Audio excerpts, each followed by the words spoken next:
Again, safety procedures. Yay! Here are some outside drills. Don't drive. Go to a safe place inside. Don't go under trees. Stay away from low grounds. If emergency managers say to evacuate, then do so. Oh my gosh, there's a hurricane coming. We should probably get to shelter.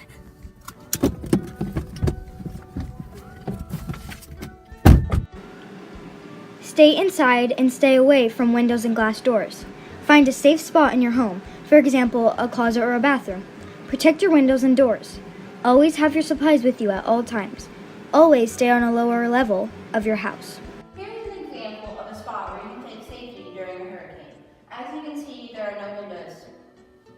Also, make sure you have your safety supply kit with you at all times.